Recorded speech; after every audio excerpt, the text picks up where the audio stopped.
Anda dalam dialog interaktif siang ini, Rabu 2 Agustus 2023.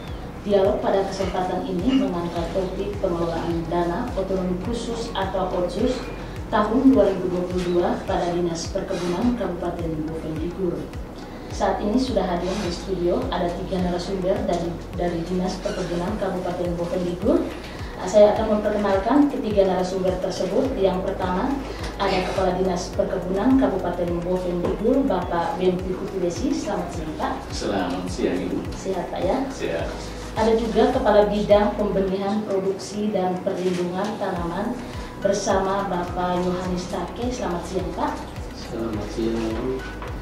Serta ada juga Kepala Seksi Produksi Perkebunan bersama Ibu Veronica Septi Budiati.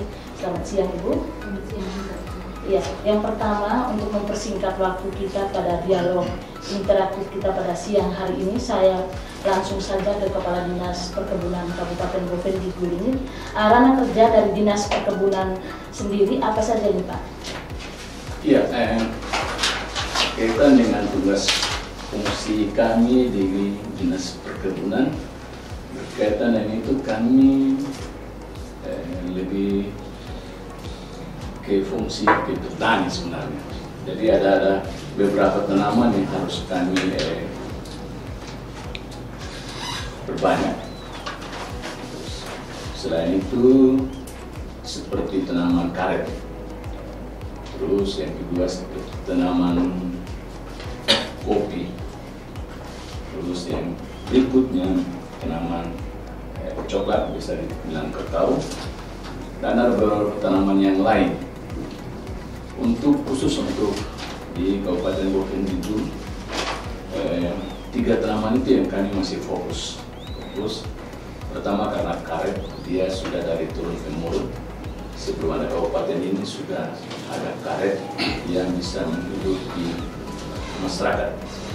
Mereka bisa mensekolahkan anak, bisa membawa ke berobat, dan untuk ekonomi mereka.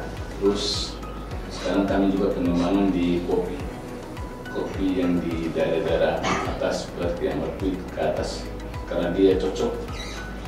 Terus ada berikutnya memang ada kakao juga. Yang 2 tahun terakhir ini kami sudah fokus juga ke lada sama vanili. Jadi tahun pertama kita masih beberapa bibit yang kami pakai. Setelah itu tahun yang berikutnya ini sudah banyak kampung, distrik dan kampung yang kami sudah silakan bibit seperti lada atau vanili. Jadi berkaitan dengan itu yang tugas fungsi kami selain pembinaan petani tadi.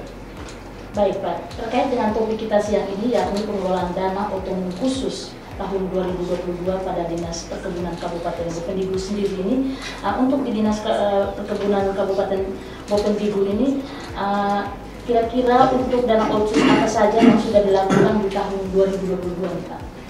Iya, baik. Sebelum saya menjelaskan dia apa-apa yang sudah kami laksanakan tahun 2022, jadi untuk tahun 2022 kami mendapat pagu dana OTSUS sebanyak 7 miliar. Jadi 7 miliar itu kami fokuskan untuk beberapa kegiatan dalam bidang. Kami punya bidang itu ada bidang benih, produksi dan benih, terus ada bidang prasarana dan sarana, dan bidang pengolahan dan pemasaran. Jadi 3 bidang itu kami bagi untuk kegiatan-kegiatan dalam bidang itu. Jadi yang 7 miliar itu kami bagi di bidang-bidang tersebut. Jadi program-program yang kami lakukan adalah program penyediaan dan pengembangan sarana pertanian. Terus program penyediaan dan pengembangan prasarana pertanian. Yang ketiga, program pengendalian dan penanggulangan bencana pertanian. Dari ketiga program itu ada beberapa kegiatan kami laksanakan. Seperti di yang sarana dan pertanian tadi ada pengelolaan sumber daya genetik, hewan, tumbuhan, mikroorganisme, kewenangan kabupaten dan kota. Untuk program pengembangan perasarana pertanian, itu di situ ada pembangunan prasarana pertanian dan yang program ketiga tadi ada pengendalian dan penanggulangan bencana pertanian. Khusus untuk 7 miliar ini kami fokuskan semua kepada petani. Pada petani, dan itu juga ada termasuk ada misalnya pengembangan pengadaan bibit, pengadaan sarana prasarana, sarana pertanian, terus pembangunan rumah-rumah asap dan rumah pengolahan, terus ada pelatihan yang dalam struktur pada petani. Jadi kami untuk 7 miliar ini kami tidak pakai untuk aparatur. Menurut aturan juga sebenarnya bisa dipakai sekian persen, tapi kami tidak pakai. Kami pakai semua kepada petani. Untuk aparaturnya kami pakai dari dana kami. Baik Pak, untuk 7 miliar ini dari 3 bidang yang disampaikan tadi, apakah pembagiannya disamaratakan atau berbeda-beda atau seperti apa Pak? Iya, kami lihat tidak terlalu disamaratakan. Kami lihat sesuai dengan bidang dan tugas dan fungsinya. Kalau misalnya di situ dimemerlukan pengenalan bibit, berarti itu yang harus dilaksanakan. Kalau misalnya di daerah lain bangunan, berarti itu yang harus dilaksanakan. Jadi tidak harus, kebetulan tidak harus sama. Ada yang sesuai dengan dia punya fungsi bidang-bidang masing-masing. Baik, karena di sini juga ada Kepala Bidang Pembenihan Produksi dan Perlindungan Tanaman Pangan, ada Bapak Yohanes Take. Pak, sesuai dengan yang disampaikan Bapak Kepala Dinas tadi dari 7 miliar, untuk di bidang Bapak sendiri seperti apa nih Pak? Untuk di bidang BD produksi dan perlindungan tanaman, kami menggunakan dana itu mulai dari pembukaan lahan kebun induk yang ada di Kambaskui 2 hektar. 1 hektarnya untuk kopi Arabica dan 1 hektarnya untuk kopi induk Robusta. Sedangkan di Jerok itu kami buka 5 hektar kebun percontohan rakyat dari tanaman kakao. Dan kami menyalurkan bibit ke 4 lokasi, yaitu bibit kopi.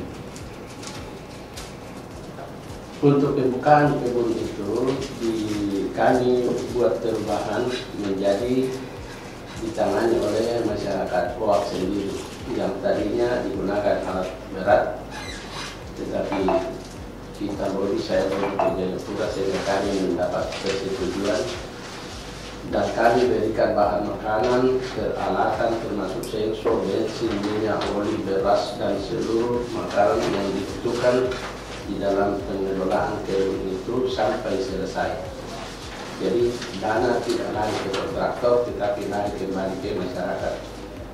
Jangan sampai masyarakat bekerja tapi tidak ada bahan makanan, itu pertimbangan kami.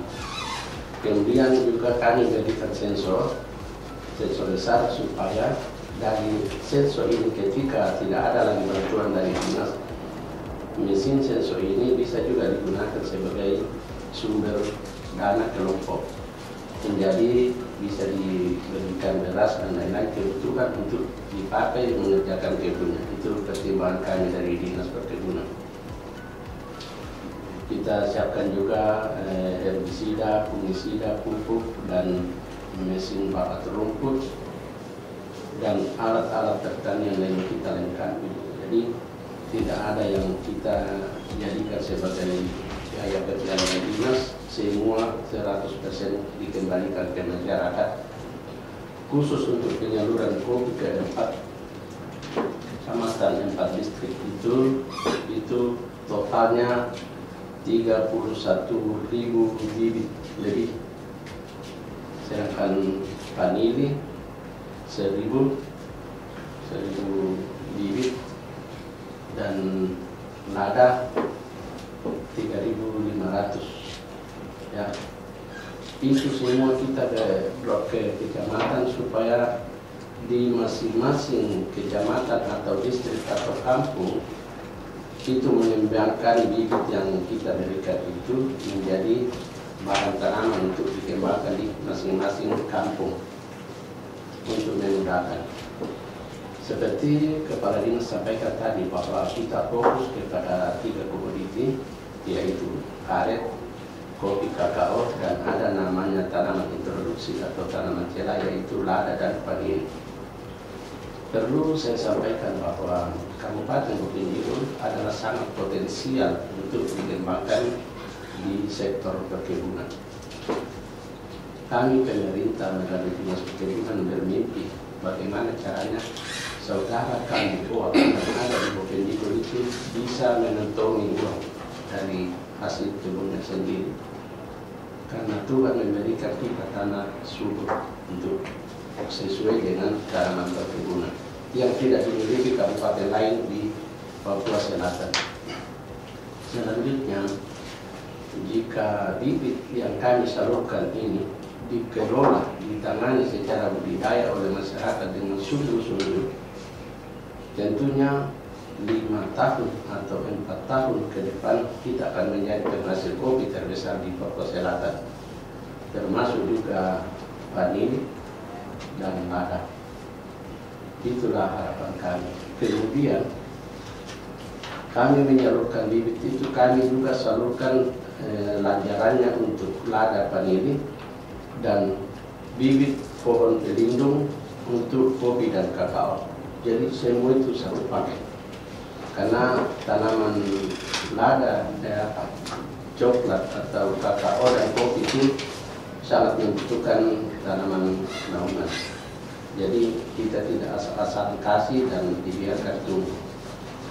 Untuk pembukaan kedua kebun tadi ini, yaitu di Ambatpi dan di Jeruk itu kita kawal dari pembukaan lahan sampai selesai tanam. Dan hari ini, tahun ini 2023, kita tidak lanjuti lagi dengan pemeliharaan itu.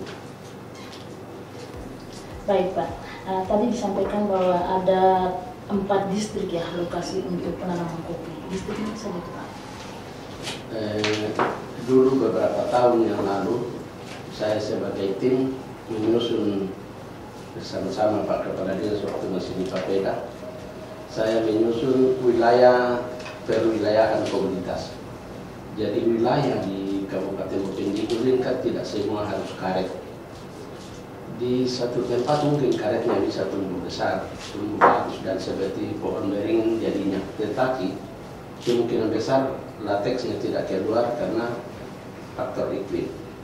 Dari situlah kami sebagai sarjana budidaya tahu bahwa dengan ketinggian dan keadaan suhu seperti begini cocoknya untuk komunitas ini. Sehingga di Kabupaten Bukit Tinggi itu kami bagi menjadi wilayah komoditas perkebunan lain, misalnya kopi, kakao, lada, dan vanili. Begitu. Baik Pak. Untuk penggunaan peralatan yang disampaikan tadi untuk lebih ke UAP ini, dari pengetahuannya mereka, apakah mereka sudah mahir untuk menggunakan peralatan yang disampaikan? Terima kasih Bu. Jadi dari semua peralatan apapun yang kami berikan, kami terlebih dahulu melakukan pelatihan, termasuk pemupukan aplikasi pestisida, aplikasi fungisida, aplikasi pemupukan lainnya, penggunaan alat semprot, cara mengaplikasikan alat semprot yang sesuai dengan standar. Dilatih semua di masing-masing yang kita kasihkan alat-alat pertanian itu, termasuk di kopi kita latih budidayanya dulu, kita latih budidaya kakao, kita latih budidaya kopinya. Menurut pandangan Bapak, apakah masih banyak masyarakat yang mengembangkan tadi tergerak untuk mengembangkan sektor ekonomi ini Pak? Sangat banyak antusias atau euforia dari masyarakat ini melaksanakan itu, dan kami masih sangat kekurangan dana untuk memberikan jawaban, untuk memberikan kebutuhan itu kepada masyarakat. Saya melihat selama ini ya, bahwa bibit yang dikasih tanpa tindak lanjut di tahun berikutnya itu semua gagal Bu. tidak ada satupun yang bisa jadi. Karena itu Dinas Perkebunan mengambil inisiatif bahwa apa yang kita buat tahun lalu ditindaklanjuti tahun ini dan seterusnya, sehingga di masyarakat tanaman itu bisa terurus dan bisa jadi uang, baru dinas atau pemerintah efektif untuk memberikan dukungan itu dalam bentuk BAMA misalnya, bahan-bahan yang dibutuhkan misalnya pupuk atau herbisida dan peralatan lainnya. Baik pendengar dimanapun Anda berada, sebelum kita lanjutkan dengan dialog kita pada siang hari ini, kita dengarkan dulu pesan-pesan berikut ini.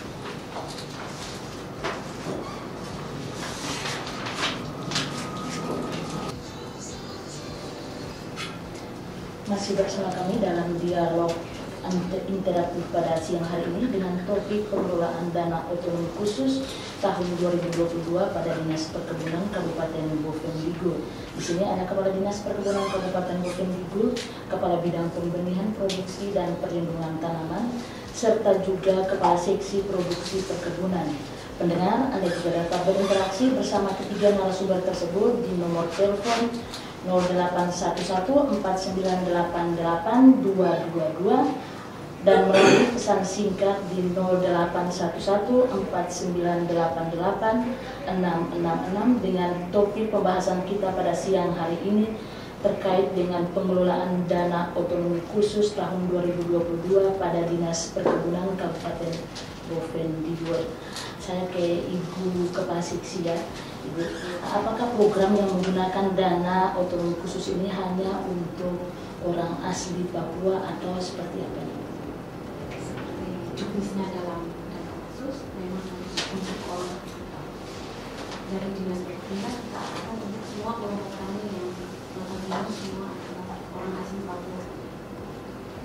Untuk di Bovendigul, jenis komoditi yang paling dikembangkan agar mempunyai nilai ekonomi yang menjanjikan ini dari komoditi apa saja?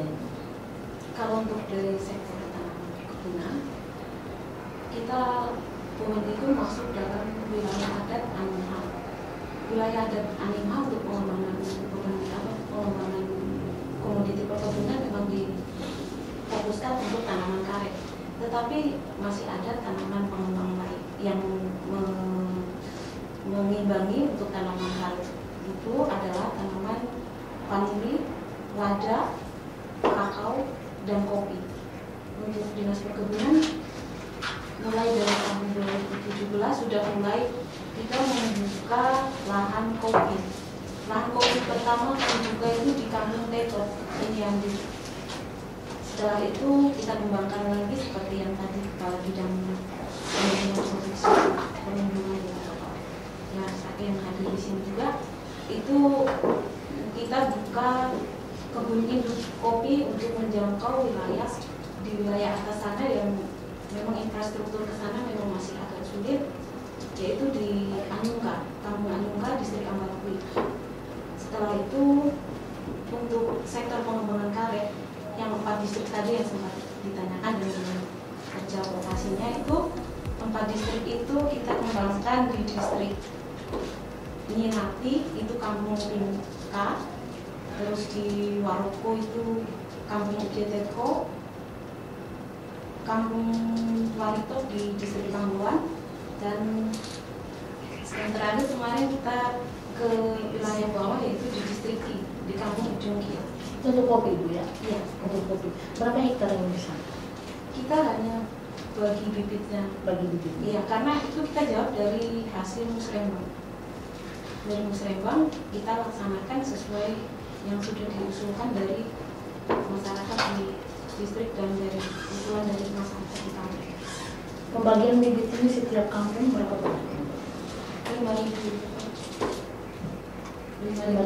setiap kampung ya? Setiap kampung. Apakah untuk penanamannya diberikan apa dilakukan pengawasan atau seperti apa? Sebelumnya kita kita latih dulu mereka dengan yang tadi Pak yang tadi sudah jelaskan, kita latih dulu.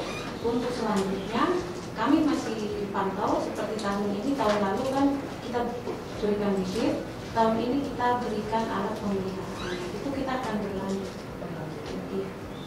Baik, Ibu. Kita kira kepada Dinas Perkebunan, dari semua program yang dilakukan ini Pak, terkait dengan dana otsus ini, menurut Bapak, apakah dana otsus ini sudah cukup untuk mengembangkan sektor perkebunan ini? Iya, kalau kita bilang cukup sebenarnya relatif.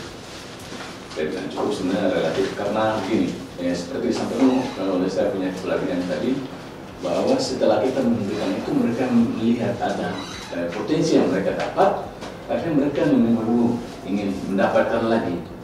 Padahal kita punya dana kurang, ya. Tetapi itu tidak menjadi halangan buat kami dengan harus membantu masyarakat.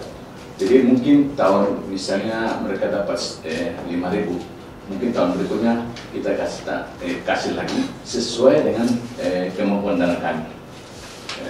Berkaitan dengan apa yang tadi ditanyakan ke Kepala Bidang dan Kepala Seksi, untuk perkebunan ini khususnya dana otsus, jadi sebelum kita memberikan barang kita harus ada pelatihan supaya jangan barang itu dia menjadi sia-sia.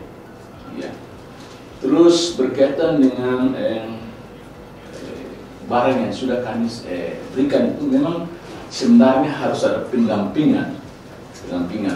Kebetulan tahun 2000 kalau tidak salah penerimaan pegawai itu kita mempunyai ada tambahan 13 penyuluh. Kami berterima kasih kepada Pak Bupati sudah menandatangani mereka punya SK penempatan untuk kami tugaskan mereka di kampung dan distrik yang potensi perkebunannya ada. Jadi dari memang kita punya penyuluh itu ada sekian, ada kira-kira 22 kalau 20 kalau tidak salah, 20, saya lupa itu. Ada berapa yang tugas belajar, mereka ada tugas belajar. Jadi yang baru yang 13, tapi satu sudah almarhum jadi tinggal 12. Kami sudah memberikan surat yang ditandatangani oleh Pak Bupati, SK penempatan, dan mulai per 1 Agustus mereka sudah harus ke kampung atau distrik. Dengan adanya itu, mudah-mudahan apa yang barang yang telah kami berikan, mereka bisa pendampingan untuk masyarakat bisa pakai dan tanam sesuai dengan ilmu yang mereka dapat berkaitan dengan perkebunan itu tersebut. Itu saya mungkin. Yang disampaikan tadi Bapak bilang ada 13 penyuluh ya? 12 penyuluh. Ya, satu sudah. Dibagi per kampungnya berapa banyak? Kita melihat dari potensi kita punya perkebunannya, tanaman perkebunannya. Seperti apa disampaikan, misalnya ada di daerah-daerah di Gul Atas, kita ada memberikan juga penyuluh-penyuluh, tapi kebetulan kami punya 2 penyuluh yang mereka tugas belajar untuk di Gul Atas. Mereka ada meneruskan kuliah, terus di daerah-daerah atas, daerah Moju dan sekitarnya ada berapa penyuluh tuh. Di situ ada Bindip, dia cover berapa kampung di situ. Terus misalnya di ujung Kia dia cover berapa kampung di situ. Terus di Arimob sendiri ada berapa penyuluh yang kami tempatkan untuk mengcover supaya hasil barang yang kami bibit dan barang yang sudah kami berikan dari dinas bisa dimanfaatkan secara baik oleh petani. Baik Pak, di samping ada penyuluh yang bertugas di kampung-kampung tadi, ada tidak pantauan dari Dinas Perkebunan sendiri? Iya, kalau berkaitan dengan itu sebenarnya kita punya ujung tombaknya itu penyuluh. Tetapi sebelum kita bawa barang itu sebenarnya ada petugas kami yang naik supaya barang itu sampai dengan tepat kepada petani. Terus kita punya kelompok-kelompok tani, ada ketua-ketua kelompok tani yang mereka bisa menjaga dan melihat itu. Pendampingan yang dilakukan di sana itu indikatornya seperti apa nih Pak? Kalau kita melihat indikator sebenarnya hasil yang mereka dapat. Misalnya mereka dapat bibit, misalnya di bibit kopi apa mereka tanam tidak. kalau mereka tanam, mereka pelihara, berarti ada pendampingan dari kelompok tani sih. Karena yang kami tahu sebelum kami memberikan barang itu kan sudah ada pelatihan buat mereka. Tapi memang kita punya masyarakat ini tidak harus lepas setelah itu harus memang harus ada pendampingan dari penyuluh. Itu saja mungkin uji coba kami dari di dinas penyuluh tersebut yang bisa mendampingi petani. Jadi kalau mereka sudah dampingi petani dan petani berhasil, berarti indikator itu bisa. Baik pendengar dimanapun Anda berada, Anda juga dapat berinteraksi di nomor telepon kami di 081149882222 dan melalui pesan singkat di nomor 81109886666. Di sini ada Kepala Dinas Perkebunan Kabupaten Bovendigul, ada Kepala Bidang Pembenihan Produksi dan Perlindungan Tanaman, serta ada Kepala Seksi Produksi Perkebunan. Untuk melanjutkan dialog kita pada siang hari ini, kita dengarkan dulu pesan-pesan berikut.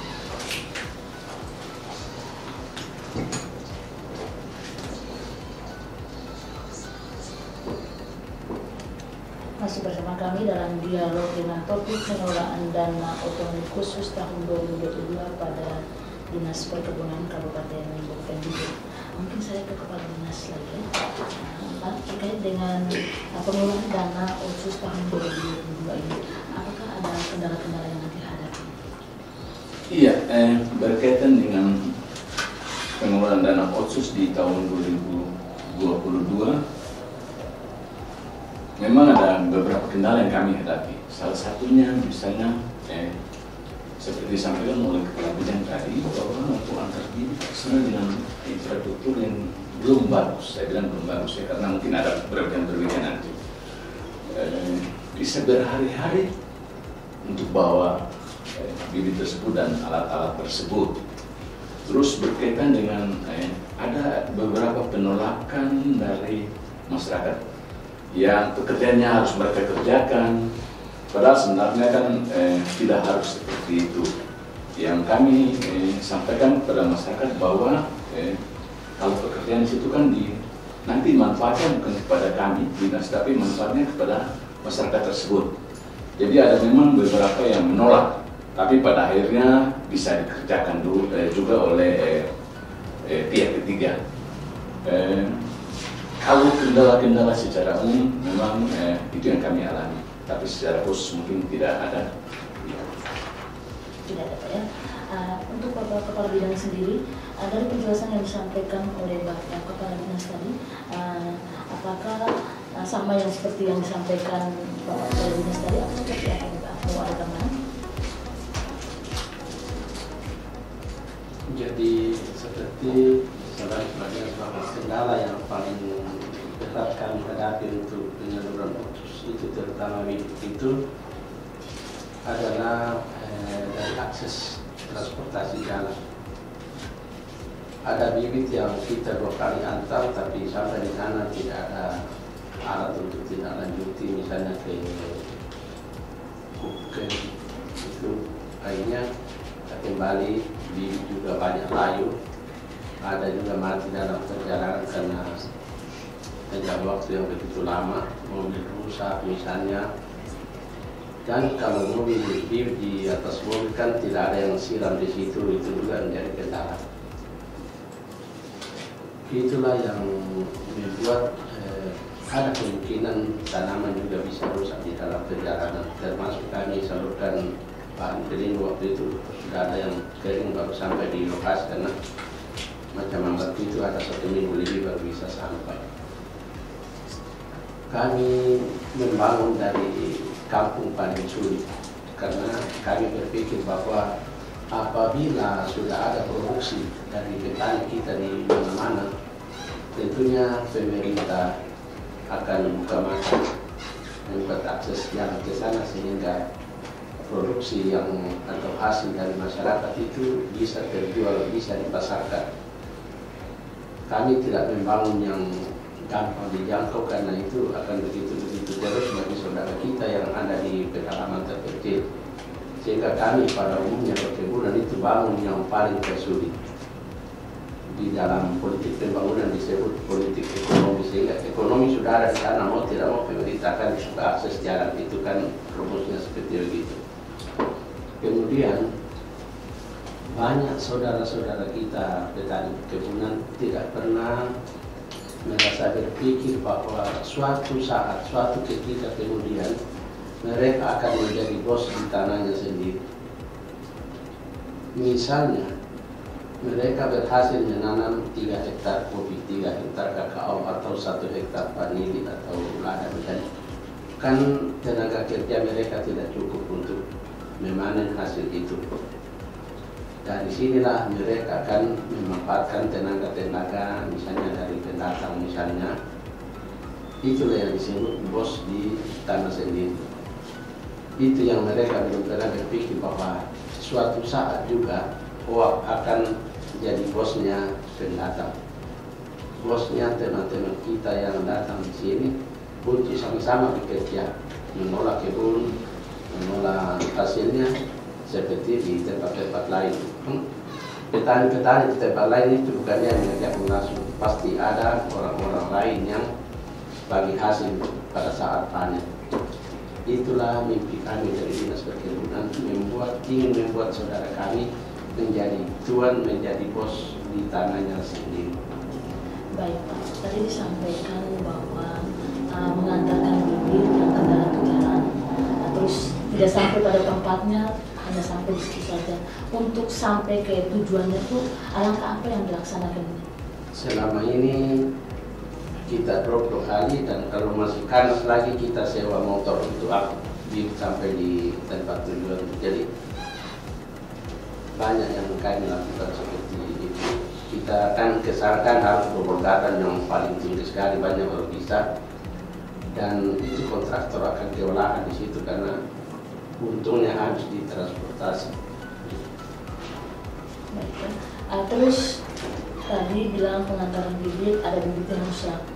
Terus untuk melengkapi dari awal kan mungkin sudah dipersiapkan, misalnya bibit itu ada berapa banyak. Terus sampai di pertengahan ada bibit yang rusak, apakah nanti diganti atau seperti apa? Jadi bibit yang rusak itu kan kita sudah cadangkan 10% dari jumlah yang ada, jadi tetap terpenuhi. Kalau kopi saja itu tidak ada yang kurang, bahkan ada ribuan yang kita kasih jadi. Jadi tidak ada bilang 900, hanya 700. Kalau kopi itu ada lebih 1000, 2000-an lebih.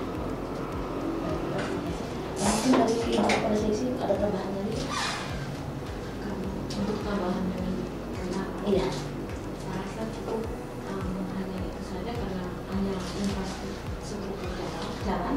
Karena kegiatan tahun lalu kami memang di wilayah itu dijangkau, apalagi di satu kampung di distrik Ambeki, itu di kampung itu kita transportasi sudah harus berapa kali pindah, termasuk transportasi darat, transportasi air, terus terakhir dengan pikul dari pelabuhan Buken sana ke kampung Bukennya harus diangkut dengan tenaga manusia.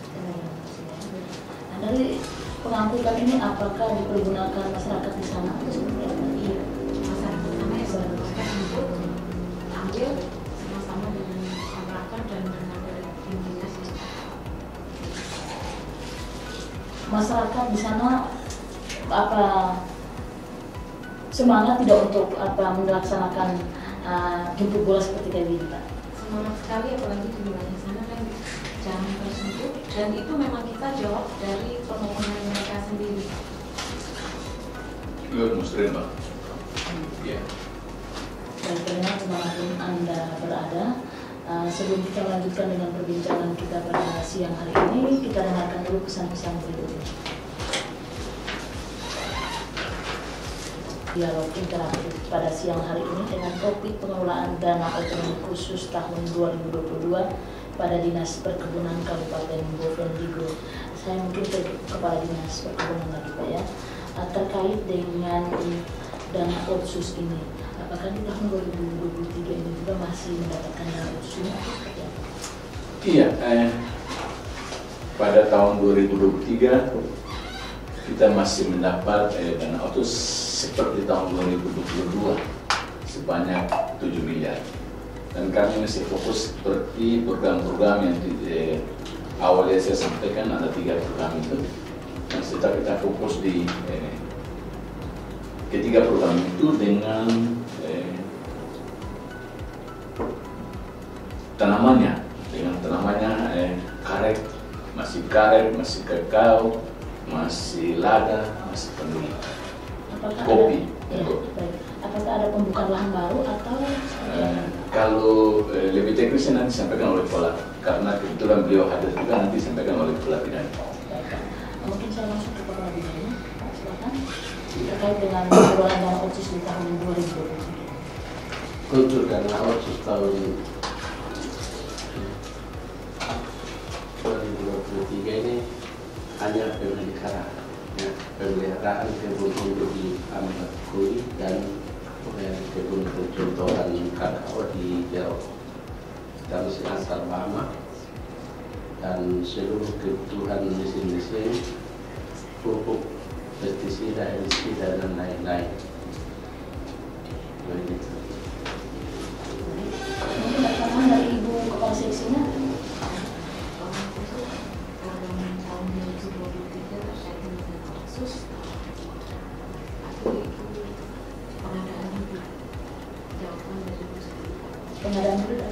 Pengadaan bibit kami itu juga dilakukan yang lumayan ekstrim.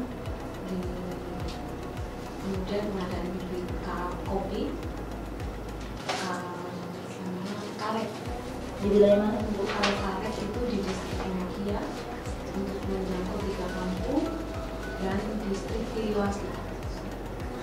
Kalau vanili di distrik Minake dengan Tiliwati. Kalau kopi, sorry, bukan Tiliwati tapi Kawadi. Kalau untuk kopi itu di 2 distrik, yaitu distrik Ambatwi dengan Waroko. Hanya Waroko itu di kampung Pompon, terus untuk Ambatwi di Kolokan. Dengan jumlah bibitnya berapa banyak? Jumlah bibit 1.000 ya. Sama dengan vanili dengan vanili itu 1.000 bibit untuk 2 distrik. Jadi 1 distrik itu 500. Kalau kakao ada juga tahun ini, yaitu di Kampung Pukim. baik Pak, beberapa dimensi ya. Untuk 5 bulan yang tersisa ini Pak, untuk 5 bulan yang tersisa ini apakah masih program yang dikejar ini? Iya, kalau sudah yang tinggal 5 bulan tersisa kan, kami berpikir bahwa sudah sampai Desember. Paling lambat Oktober sudah harus selesai. Supaya proses yang November ke atas itu sudah tidak, kami itu sudah tidak ini lagi. Jadi awalnya kita sudah mulai dari bulan, kalau tidak salah, April atau Mei. Jadi kalau proses untuk yang lain-lain, bibit dan lain-lain sebenarnya tahu saya sudah 100%. Yang cuma yang masih dalam proses adalah pembangunan. Ada rumah pengesapan di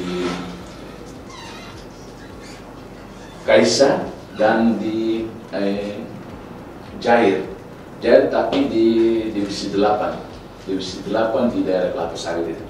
Dan itu rumah pengesapan, dan mereka sudah dalam karet, kami sudah tahun kemarin sudah bangun pengolahan dan tahun ini pengesapan. Iya, jadi itu yang progres itu yang kami masih ikuti terus supaya mereka bisa selesai sebelum Oktober nanti.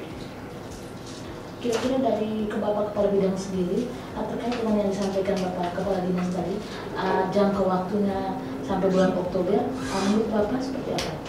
Jadi kita di kantor ini kan program itu disesuaikan dengan triwulan.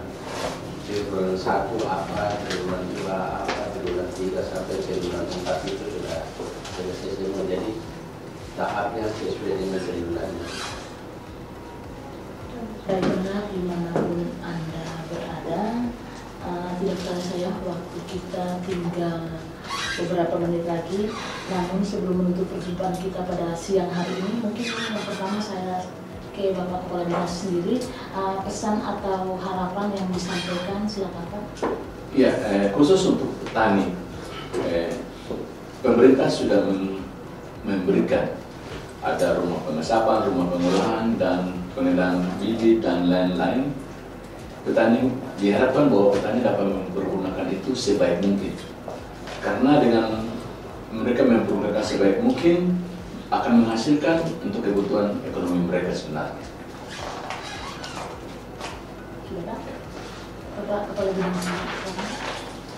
Saya sebagai dari pemerintah menyampaikan kepada saudara-saudara saya petani di kampung-kampung bahwa bibit yang kami sudah salurkan sekian banyak ini kalau dipelihara dengan baik sesuai dengan yang kami sudah latih, yang kami sudah ajarkan, pasti akan memberikan hasil yang sangat bagus.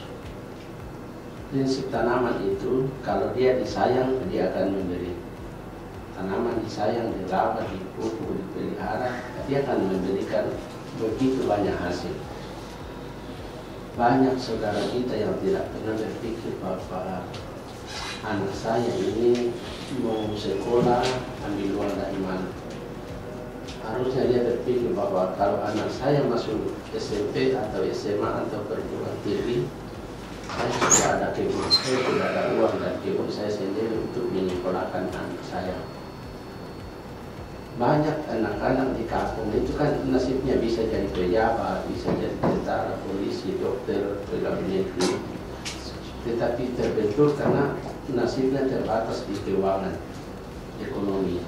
Oleh karena itu pemerintah melalui Dinas Perkebunan membuka kebun di mana-mana, menyalurkan bibit di mana-mana supaya semua saudara kita 3-4 tahun ke depan sudah semua bisa memiliki uang.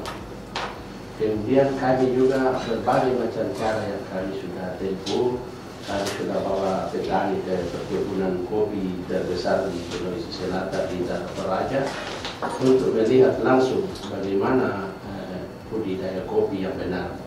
Kami juga membawa penyuluh swakarsa di sana untuk mendampingi petani-petani di kampung. Itu juga kami bawa latih di sana, sekaligus melihat perbedaan-perbedaan bagaimana cara budidaya tanaman kopi yang benar di tempat lain untuk kembali dipraktekkan atau dilaksanakan di kampungnya masing-masing. Itu saja. Baik, yang terakhir kita ke Ibu Kepala Seksi, silakan Bu. Pesan atau harapan yang disampaikan.